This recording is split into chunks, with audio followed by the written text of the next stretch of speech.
Somehow, in the same week that Travis Kelce and Taylor Swift broke the internet with their engagement all over social media, leave it to Jerry Jones to find a way to steal those headlines right on back to the Dallas Cowboys.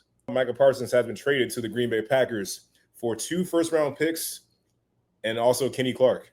For those who don't know who Kenny Clark is, last season he combined for 37 tackles, 17 assisted, and 1 sack. That's all we need to know about Kenny Clark. 2 first-round picks. Micah Parsons has also agreed to sign a 4-year, $188 million contract with the Green Bay Packers, officially making him the highest-paid non-quarterback in NFL history. So, where do we go from here now?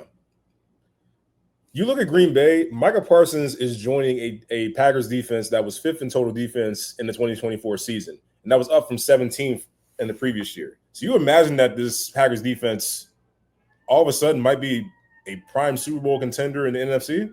Maybe. You got an elite championship level chess piece in Micah Parsons to join a defense that is much improved and is only going to get better. So the key for the Packers now is, can Jordan Love stay healthy?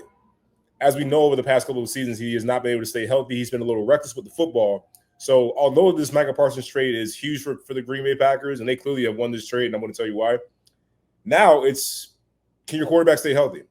If the quarterback can stay healthy, if he's more careful with the football, and everyone talking about Jordan Love and all the talent that he has, this Green Bay Packers team, and my opinion, has jumped into the top 5, maybe the top 3 contenders in the NFC. Are they the number 1 threat to the Philadelphia Eagles? I still don't think so yet. I got to see more football. I got to see what this team looks like. I still have the LA Rams as the top threat for the Philadelphia Eagles in the NFC.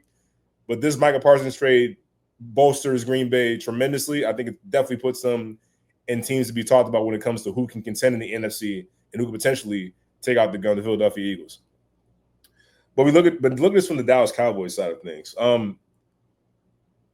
You have no identity on defense now.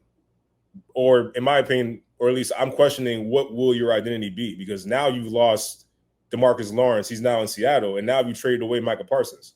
Jerry Jones once again created a saga all summer long about how he's adamant about not trading Micah Parsons. He sat down with Stephen A. Smith and said all this stuff about how basically Micah is going to be a Dallas Cowboy. He'll be there week 1. They can franchise tag him next year. They can franchise tag him the year after. How he's not going anywhere. Micah Parsons was very adamant and very publicly disrespectful about how he wanted to get out of Dallas. The reason back now, obviously when the trade request first came out, I was one of those people that said Jerry Jones isn't that stupid. He wouldn't trade Micah Parsons away, even if he wanted a trade request. We've seen this drama with the Dallas Cowboys year after year after year. You know, one guy wants out, another guy wants to get paid. Jerry Jones waits longer than he should, and then he ends up paying more money. We saw it with CeeDee Lamb. We saw it with Dak Prescott. I never saw a player, let alone a quarterback, get paid the money that he wants the morning of week 1, where like the guys are literally walking into the stadium against their opponent, and then he gets paid. Never saw it before. So after I saw that, after we witnessed it, I was like, if Jerry Jones is willing to do that, why are we worried about Micah Parsons? He'll probably get paid, 5 o'clock, something like that, going, 5 o'clock before the Thursday night game opener against the Eagles, something crazy like that, because that's what Jerry Jones does. He all but admitted how he loves basically running a freaking circus. He loves the drama. He loves the spotlight being on the Dallas Cowboys. He loves being talked about day after day after day, in season, off season, doesn't matter. As long as the Cowboys are being talked about, Jerry Jones has done his job.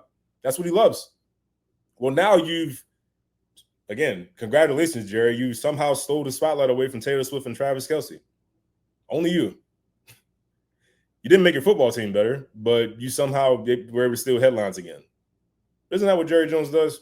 He loves to grab the headlines, even though it doesn't really necessarily bode well for his beloved Dallas Cowboys. Because I'm here to tell you, the Dallas Cowboys defense was already terrible. You somehow managed to make it so much worse. Because now 2 of your best players from last year's defense that, again, wasn't great to begin with, they're both gone now. Your biggest problem was stopping the run. You didn't address that in the offseason.